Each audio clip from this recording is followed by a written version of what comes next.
Ito ang 5 propesya na hindi pa matutupad. Bigyang pansin ang mga palatandaang ito dahil maaari itong mangyari anumang oras. Narito ang una, ay makikita ng lahat sa lupa at sa sandaling iyon, ang mga taong naniniwala sa Kanya ay dadalhin sa langit upang salubungin siya. Ito ay kilala bilang ang pagdagit. Bagaman naniniwala ang ilan na ang pagdagit ay magaganap ng palihim, hindi ito totoo. Sa katunayan, ito ay magiging ganap na kabaligtaran, isang mahusay na palabas na makikita ng lahat. Inilarawan ito mismo ni Jesus sa pagsasabing ipapadala niya ang kaniyang mga anghel, nahihipan ng malalakas na trumpeta upang tipunin ang kaniyang mga tagasunod mula sa lahat ng sulok ng planeta, mula sa lupa hanggang sa langit. Gaya ng makikita mo sa Mateo 24:31, walang lihim tungkol dito. Kailangang mamatay si Jesus at muling mabuhay, dapat din tayong kumbinsido na sa pagbabalik niya, hindi siya darating ng mag-isa. Isasama niya ang lahat ng mananampalataya na nauna sa atin sa kamatayan. Para sa atin na nabubuhay pa at naglalakad sa lupa kapag nagpasya siyang bumalik, magkakaroon ng kaunting paghihintay, hindi dahil nakalimutan na niya tayo, kundi dahil aalagaan niya muna ang mga umalis na. Ang dakilang araw na ito ay idinisenyo upang walang maiwanan. Kanilang katayuan ay magkakasama. Ang Panginoon mismo ay bababa mula sa langit at hindi ito tatahimik. Siya ay darating na may matunog na utos, na may tunog ng arkanghel at tunog ng makalangit na trumpeta. Una, yaong mga naniwala sa Kanya at namatay na ay babangon mula sa kanilang mga libingan. Pagkatapos, ang mga nabubuhay pa ay itataas sa mga ulap upang salubungin ng Panginoon sa himpapawid. Magiging epic ang pagpupulong na ito at mamarkahan ang simula ng isang walang hanggan na magkasama. Griego ng Bagong Tipan, 2 salita ang ginagamit upang tumukoy sa hangin. Ang isa ay ether na naglalarawan ng mas mataas, mas dalisay na layer ng langit. Ang isa pa ay air na tumutukoy sa hangin na ating nilalanghap malapit sa ibabaw ng lupa. Ito ay nagpapahiwatig na ang pulong na ito ay nasa malapit na espasyo, sa hangin na nakapaligid sa atin. Isipin kung gaano kagulat iyon. Halos hindi maaaring balewalain ng sinuman ang gayong napakalaking kaganapan na malakas na ipinahayag ng Panginoon ang kanyang pagdating. Isang arkanghel na nagpapahayag ng mensahe at ang banal na trumpeta na umalingaw-ngaw sa hangin, inagaw upang salubungin ang Panginoon sa himpapawid, ay may ilang interpretasyon. Sa Griego, ang terminong ginamit ay harpazo, na lumilitaw sa iba't ibang mga sipi ng Bagong Tipan upang ilarawan ang isang bagay na mabilis at biglaang dinadala. Halimbawa, sa Juan 10, 3 beses itong ginamit upang ipakita kung paano kinukuha ng lobo ang isang tupa mula sa kawan. Gayon din sa Mateo 30:4 at 19, inilalarawan nito kung paano bumaba ang isang ibon, kumukuha ng buto at lumipad palayo. Pangkaraniwang pangyayari. Halimbawa, sa Gawa 8:39, si Felipe ay inalis pagkatapos na bautismuhan ang isang bating at hindi na siya nakita ng bating. Ang isa pang kaso ay nasa 2 Corintios 9, kung saan binanggit ni Pablo ang tungkol sa isang kaibigan na dinala sa ikatlong langit at nakarinig ng mga hindi kapanipaniwalang bagay. Sa Apokalipsis 12:10, binanggit ang isang batang nakatakdang maging pinuno na dinala sa Diyos at sa kanyang trono pagkasilang. Sa wakas, sa 1 Thessalonica 4:17, muling pinagtitibay na pagdating ng panahon, ang mga buhay at ang mga sila ay umalis ay dadalhin sa mga ulap upang salubungin ang Panginoon. Binibigyang kahulugan sa iba't ibang lugar sa Biblia bilang isang pagkilos ng sapilitang pag-alis ng isang tao mula sa isang sitwasyon. Ang mga halimbawa nito ay makikita sa Mateo 11:2, 1:6-15, Gawa 23:10 at Judas 23. Ang rapture ay magiging kamangha-mangha, mabilis at malakas na walang oras upang maghanda kung hindi tayo handa. Inilalarawan ng Mateo 24 ang mga nakagigimbal na eksena. Dalawang lalaking nagtatrabaho sa bukid, biglang umalis ang isa at nanatili ang isa. Dalawang babaeng nagigiling ng harina, ang isa ay nawawala at ang isa ay nandoon pa rin. Mateo 24:40-41. Binanggit din ni Lucas ang dalawang taong natutulog na magkasama. Ang isa ay kukunin at ang isa ay hindi. Lucas 17:34. Sinasagisag nito ang isang instant at nakakagulat na paghihiwalay kahit na sa pagitan ng napakalapit na tao. Sa makatuwid, napakahalaga na magpasya kung gusto nating maging ang aalis o ang mananatili. Dapat tayong maging matulungin, manatiling matatag sa ating pananampalataya at mamuhay na handa. Binigyang diin sa Mateo 24:42-44 na dapat tayong laging handa dahil darating ang anak ng tao sa hindi natin inaasahan. Sa Marcos 3:25-27, inutusan ni Jesus ang kanyang mga tagasunod na laging magbantay dahil walang nakakaalam kung kailan darating ang oras, sa gabi, sa madaling araw o sa hating gabi. Ang panawagang ito ay isang paalala na ang mga handa lamang ang lalahok sa napakahalagang kaganapang ito. Mananampalataya, kabilang ang mga inosenteng bata na hindi pa nakakaunawa sa pananampalataya. Ang mga hindi kumikilala kay Jesus bilang kanilang tagapagligtas ay hindi kukunin kasama niya. Ang rapture ay nagdudulot ng ginhawa at pag-asa. Sumulat si Pablo sa mga taga-Tesalonika upang aliwin sila tungkol sa kanilang mga mahal sa buhay na namatay na tinitiyak sa kanila na ang kamatayan ay hindi ang wakas. Ang mga namatay kay Kristo ay bubuhaying muli at ang mga buhay ay aagawin kasama nila upang sumapi sa Panginoon. Ang pag-asang muling makasama ang mga yumaong mahal sa buhay ay nagbibigay sa atin ng lakas at ang pangako ni Jesus sa kaniyang mga alagad na babalik para sa kanila ay pinagmumulan ng walang hanggang kaaliwan. Daigdig na kilala bilang Antikristo. Ang karakter na ito ay magsisikap na magkaisa ang mundo sa ilalim ng iisang autoridad. Simula sa isang harapan ng kabutihan at pagkatapos ay ihayag ang kanyang tunay na masamang kalikasan. Ang Antikristo ang magiging direktang kaaway ni Kristo. Ang salitang anti ay parehong laban at sa halip na. Ang pinunong ito ay hindi lamang sasalungat kay Kristo, ngunit susubukang palitan siya bilang tagapagligtas ng mundo at pagpatay sa mga tagasunod ng Diyos. Siya ang magiging pinakadespotikong pinuno sa kasaysayan na hihigit pa sa mga figure tulad ni Cesar. Bagaman tahasang binanggit lamang ng 4 na beses sa Biblia, tinutukoy siya ng mga titulong gaya ng halimaw, maliit na sungay at taong makasalanan. Sa 2 Tesalonica 2:3, binalaan tayo tungkol sa pagpapakita ng masama na matatalo ng Panginoon sa pamamagitan ng hininga ng kaniyang bibig. Gayunpaman, bago siya bumagsak, ang pinunong ito ay hindi mapaglabanan na maakit ang masa sa kanyang karisma at mapanghikayat na mga kasanayan. Antikristo na magkaisa ng mga bansa. Inilarawan ni Daniel ang Antikristo bilang isang nakakatakot na hayop na may mga mata ng tao at isang bibig na nagsasalita ng mapagmataas na pananalita. Daniel 7:25. Ang pinunong ito ay magsasalita laban sa kung ano ang pinakasagrado, uubusin ang pasensya ng mga banal at magsisikap na baguhin ang takbo ng panahon at mga banal na batas. Ang panahon ng paghahari ng Antikristo ay simbolikong ilalarawan bilang oras at kalahating oras. Ang kanyang oratorikal na kasanayan ay kukuha ng atensyon at paghanga ng masa na magpapatatag sa kanyang kapangyarihan bilang isang pinuno ng mundo. Kanyang pagbangon, paghari at pagkatalo sa huling labanan, blasphemy and blatant power.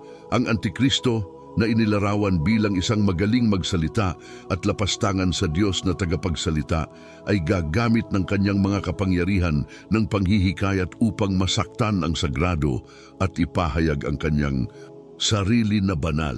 Ayon sa Apokalipsis 13:10, siya ay pahihintulutang kumilos ng walang mga paghihigpit sa loob ng 4 buwan, katumbas ng 3.5 taon. Sa panahong ito, ang kanyang pangingibabaw ay magiging ganap na magpapatatag ng kanyang kapangyarihan sa pamamagitan ng hindi mapaglabanan na karisma at magarang mga pananalita. Daniel 7:20.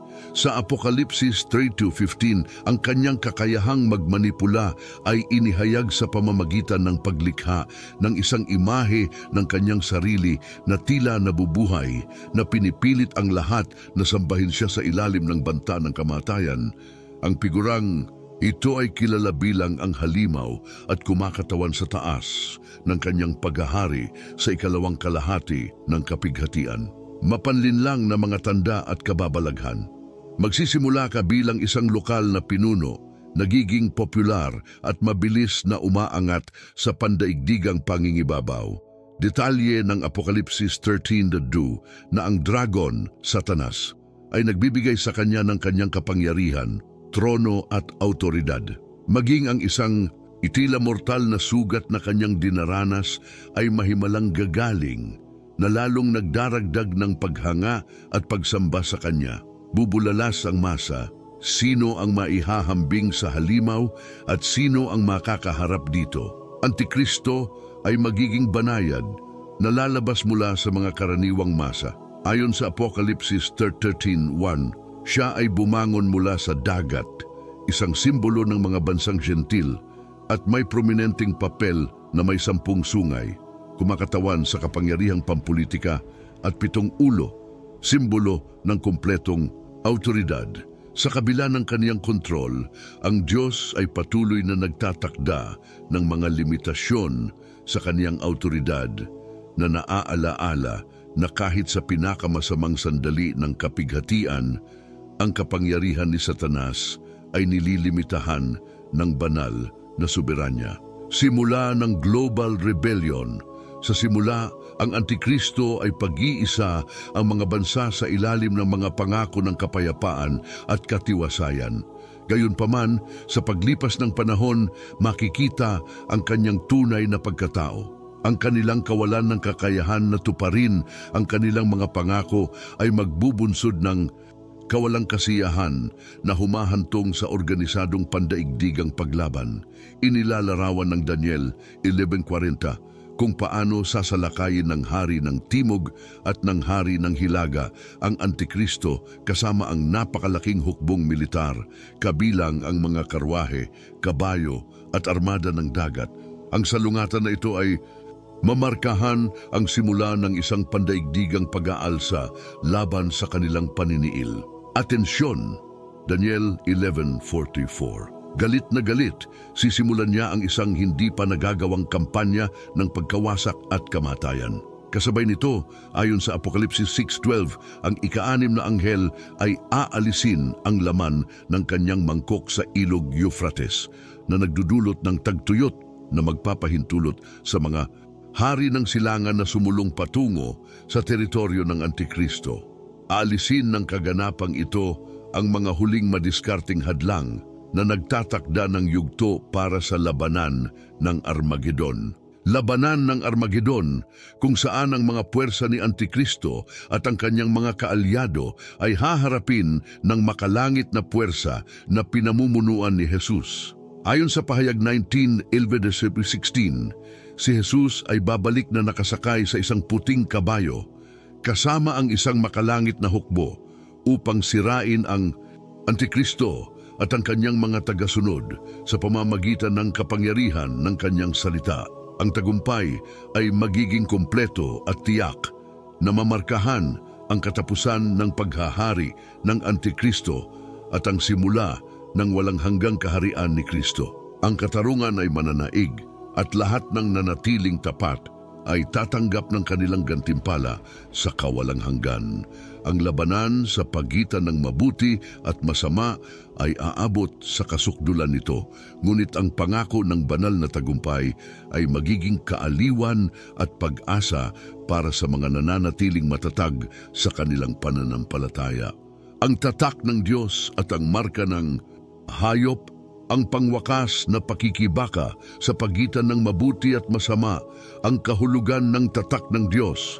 Sa aklat ng Apokalipsis, ang konsepto ng selyo ng Diyos ay kumakatawan sa isang espiritual na tanda ng banal na proteksyon na nakalaan para sa mga tapat sa Kanya.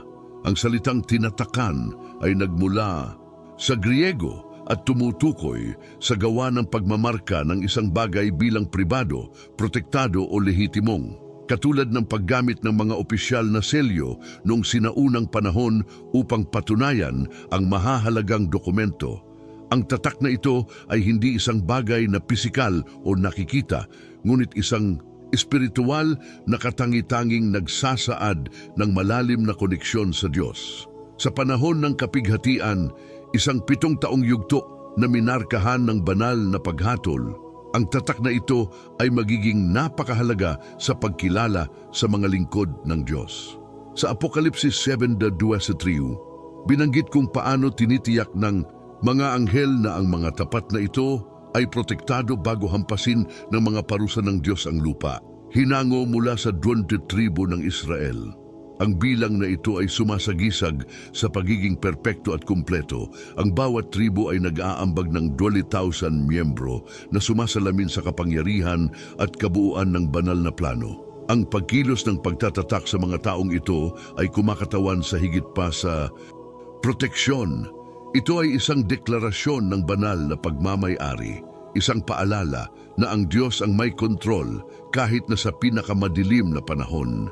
Ang bilang na ito ay hindi lamang nagbubunga ng katumpakan at kaayusan ng Diyos, kundi pati na rin ang pangako ng espiritual na pangangalaga para sa mga nananatiling tapat, nagsisilbing simbolo ng pag-asa para sa mga sumusunod sa kanyang landas.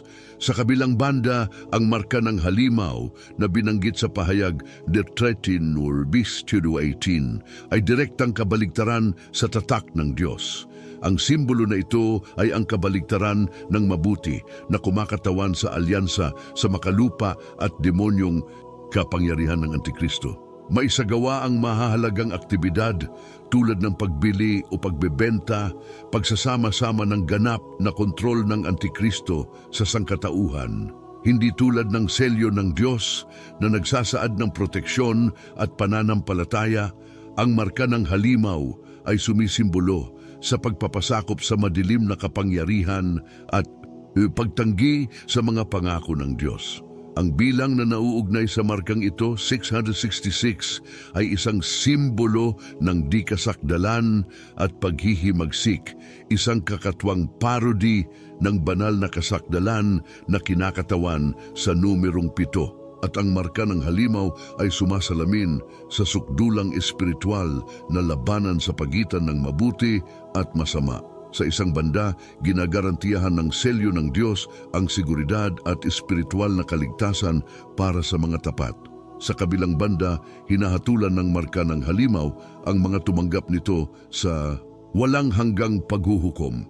Ipinakikita ng Apokalipsis 14:1 ang tagumpay ng mga tinatakan ng Diyos na nagtitipon sa bundok Siyon kasama ng kordero na nagtataglay ng kanyang pangalan sa kanilang mga noo, habang yaong mga tumatanggap ng marka ng halimaw ay nahaharap sa pagkawasak kinabukasan. Ang mga simbolo na ito ay hindi lamang kumakatawan sa mga ipinropesiya na mga kaganapan sa hinaharap, kundi pati na rin ang isang palaging pagpili na kinakaharap ng bawat tao.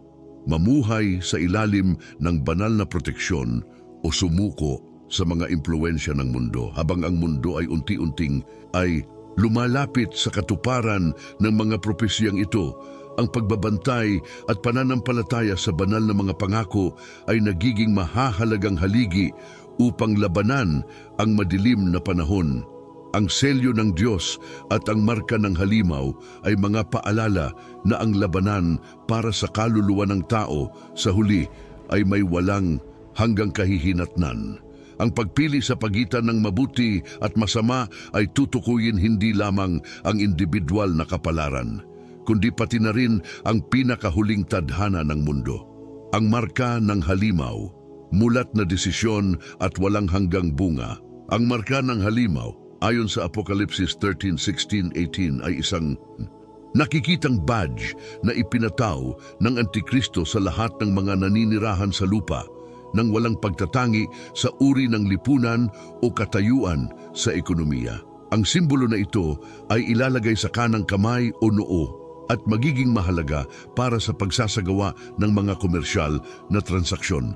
Binibigyang diin nito ang ganap na kontrol ng halimaw sa lipunan na lumilikha ng malalim na dibisyon sa pagitan ng mga nananatiling tapat sa Diyos at ng mga sumusuko sa tiwaling sistema ng Antikristo. Ang numerong 666 na nauugnay sa markang ito ay kumakatawan sa dikasakdalan at pagsalungat sa banal na kasakdalan na sinasagisag ng numerong 7. Ang bilang na ito ayon sa teksto ng Biblia ay nagsisilbing kodigo upang makilala ang dakilang mang-aapi sa sangkatauhan at bilang babala tungkol sa panganib ng pagsunod sa mga huwad na pinuno na nagtataguyod ng mga tiwaling gawain at idolatriya. Pagitan ng tatak ng Diyos at ng marka ng hayop, ang marka ng halimaw ay hindi lamang isang pisikal na simbolo, kundi isang tanda din ng espiritual na pagkakahanay sa mga puwersa ng kasamaan.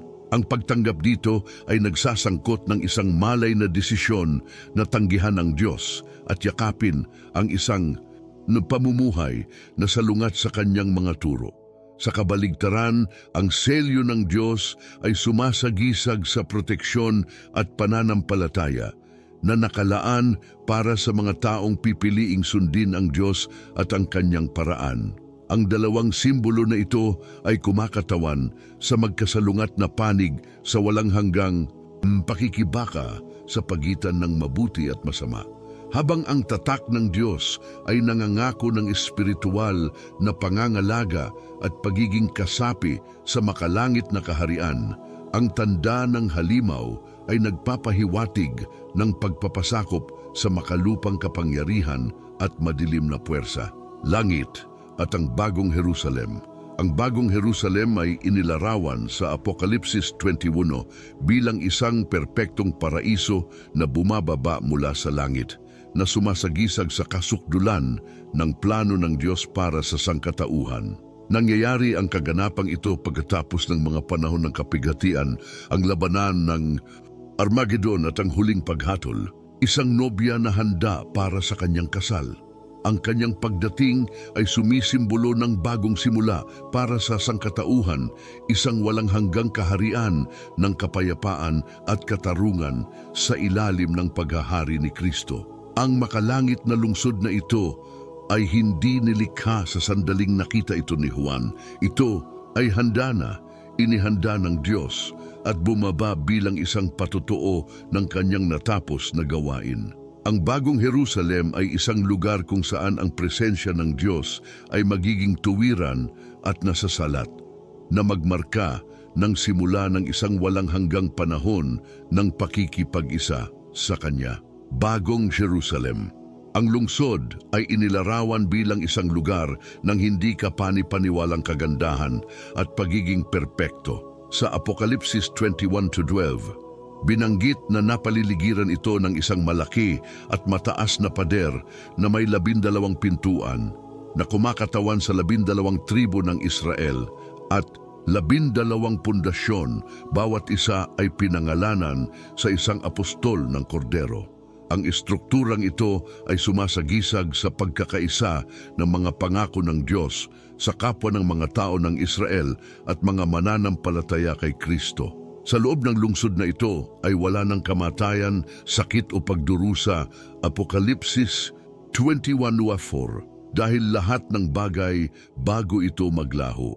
Ang presensya ng Diyos ang magpapailaw sa lungsod na nag-aalis ng pangangailangan para sa araw o buwan. Sa bagong mundong ito, ang kaharian ng Diyos ay magiging walang hanggan at ang pakikipag-isa sa Kanya ay magiging ganap, mga tapat. Ang bagong Jerusalem ay ang ipinangakong tahanan para sa mga nagtiyaga sa pananampalataya at tinanggihan ang masasamang impluensya ng mundong ito. Ang makalangit na paraisong ito ay ang sukdulan ng plano ng pagtubos ng Diyos. Isang lugar kung saan ang katarungan, kapayapaan at banal na pag-ibig ay mangingibabaw sa kawalang hanggan. Ang pangitaing ito ay hindi lamang ito ay kumakatawan sa isang pangako sa hinaharap, ngunit isa ring kasalukuyang tawag na mamuhay ng naaayon sa mga banal na alituntunin na naghahanda sa atin para sa walang hanggang kaharian na darating. Ang bagong lupa at ang bagong Jerusalem, isang binago at perpektong paglikha, isang inulit na biblikal na konsepto. Ang ideya ng isang bagong lupa ay hindi eksklusibo sa pahayag. Paulit-ulit itong matatagpuan sa Biblia. Ang mga propeta sa luma at bagong tipan ay nagsalita tungkol sa makalangit at makalupang muling pagsilang. Sa Isaiah 70:18, ipinangako ng Diyos, sapagkat narito ako'y lilikha ng mga bagong langit at isang bagong lupa, at ang una ay hindi aalalahanin o iisipin, kundi magalak at magalak magpakailanman sa aking lilikhain. Bagong nilikhang ito ay ang bagong Jerusalem, isang banal na lungsod na bumaba mula sa langit bilang isang perpektong regalo mula sa Diyos. Ang lugar na ito ay natatangi sa kanyang kabanalan, kasariwaan at kagandahan, ibang-iba sa anumang makalupang lungsod. Kinakatawan nito ang katuparan ng kasaysayan ng kaligtasan at ang lugar kung saan ang sangkatauhan ay sa wakas ay maninirahan sa isang walang kasalanan na komunidad, isang bagay na hindi kailanman umiral mula noong pagkahulog ni Adan at Eva. Ayon sa Apokalipsis 21:3, ang lungsod na ito ay minarkahan ng panahon kung kailan ang Diyos mismo ay maninirahan kasama ng kanyang mga tao. Narito, ang tabernakulo ng Diyos ay kasama ng mga tao at siya ay mananahan na kasama nila at sila ay magiging kanyang bayan at ang Diyos mismo ay sa kanila. Papahirin niya ang bawat luha sa kanilang mga mata at hindi na magkakaroon ng kamatayan o pag-iyak o sakit sapagkat ang mga unang bagay ay lumipas na. Ang tuwirang pakikipag-ugnayang ito sa Diyos ang magiging sukdulan ng kanyang kaugnayan sa sangkatauhan na nag-aalis ng lahat ng pagdurusa at naghahatid sa isang bagong panahon ng kagalakan at katarungan. Na bagong paglikha, sa pahayag 21:4, ipinahayag ng Diyos, narito ginagawa kong bago ang lahat ng bagay. Ang pahayag na ito ay sumasaklaw sa kanyang autoridad bilang Alpha at Omega, ang simula at wakas ng lahat. Ang mga naghahangad ng katarungan at katotohanan ay malayang mapupuno mula sa bukal ng tubig ng buhay, isang simbolo ng kaloob ng kaligtasan at buhay na walang hanggan. Gayunpaman, mayroon ding mahigpit na babala. Ang mga duwag, hindi mananampalataya, imoral na mga tao at iba pang tumatanggi sa Diyos ay haharap sa ikalawang kamatayan sa lawan ng apoy at asupre, Apokalipsis 21:8. Ang walang hanggang paghatol na ito ay kaibahan sa pangako ng buhay na walang hanggan para sa mga tapat na binibigyang diin ang kabigatan ng mga desisyon ng tao na may kaugnayan sa kaligtasan. Isang anghel na may gintong panukat na pamalo ang nagpahayag ng sukat ng lungsod. Ito ay isang perpektong kubo na may pantay na haba, lapad at taas. Ang bawat panig ay umaabot ng 12,000 stadia, humigit kumulang 2,200 kilometro. Ang perpektong geometriko na disenyong ito ay sumisimbolo sa banal na kasakdalan, kabanalan at pagkakumpleto ng panibagong paglikha.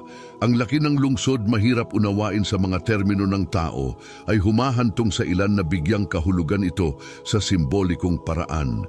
Ito ay kumakatawan sa isang lugar kung saan ang lahat ay idinisenyo ayon sa pagiging perpekto ng Diyos, sa kaibahan sa mga limitasyon sa lupa. Ang kalagayan kaysa noong bago ang pagkahulog. Kasama sa kalagayang ito ng pagiging perpekto ang ganap na pakikipag-isa sa Diyos, isang kumpletong pagpapanumbalik at isang espiritual na pagbabagong sumasalamin sa kanyang walang hanggang kaluwalhatian. Bagong Jerusalem ay kumakatawan sa kasukdulan ng plano ng Diyos para sa sangkatauhan. Ang perpektong nilikhang ito ay sumasagisag, ang kabuuang pagpapanibago ng mundo, kung saan wala ng pagdurusa o kasalanan, direktang pakikipag-ugnayan sa Diyos, isang malapit at walang patid na relasyon sa pagitan ng lumikha at ng kanyang nilikha, banal na hustisya, isang malinaw na paghihiwalay sa pagitan ng mga pumipili sa Diyos at sa mga tumatanggi sa Kanya. Ang mga pangakong ito ay hindi lamang nag-aalok sa atin ng isang pangitain sa hinaharap, kundi isang panawagan din na mamuhay ng tapat. Ihanda ang ating sarili para sa araw kung kailan ang lahat ay nababago at nagbabago para sa kawalang hanggan. Ang bagong Jerusalem, isang makalangit na tahanan na higit pa sa imahinasyon ng tao, hindi maisip ang sukat. Ang bawat panig ng perpektong parisukat ay may sukat sa pagitan ng 2,200 at 2,400 kilometro na nagre-resulta sa isang base na humigit kumulang 4,860,000 kilometro sa unang antas nito. Ang extension na ito ay hindi maihahambing sa anumang kasalukuyang lungsod o bansa. Upang i-konteksto, ito ay 20 beses na mas malaki kaysa sa New Zealand, 10 beses na mas malaki kaysa sa Germany o France, 40 beses na mas malaki kaysa sa England. Lumampas pa ito sa laki ng India. Ang laki na ito ay sumasagisag sa kalawakan ng kaharian ng Diyos at binibigyang diin ang kadakilaan ng kanyang plano sa pagtubos na nag-aalok ng walang hanggang tahanan para sa kanyang tinubos na mga tao. Kabanalan at paghihiwalay mula sa bastos. Ang mga pader ay nagtatag ng isang malinaw na hangganan na nagsasaad kung sino ang maaaring pumasok. Tanging ang mga dinalisay at tinubos. Higit pa sa isang elemento ng istruktura, ang pader ay kumakatawan sa kadalisayan ng bagong Jerusalem at tinitiyak na ang lugar na ito ay nakalaan lamang para sa mga naninirahan sa pakikipag-isa sa Diyos. Lunsod mismo ay gawa sa purong ginto na kasing liwanag ng salamin. Ang mga pintuan ay gawa sa napakalaking individual na mga perlas at ang mga lansangan ay purong ginto na may kalinawan tulad ng transparent na salamin.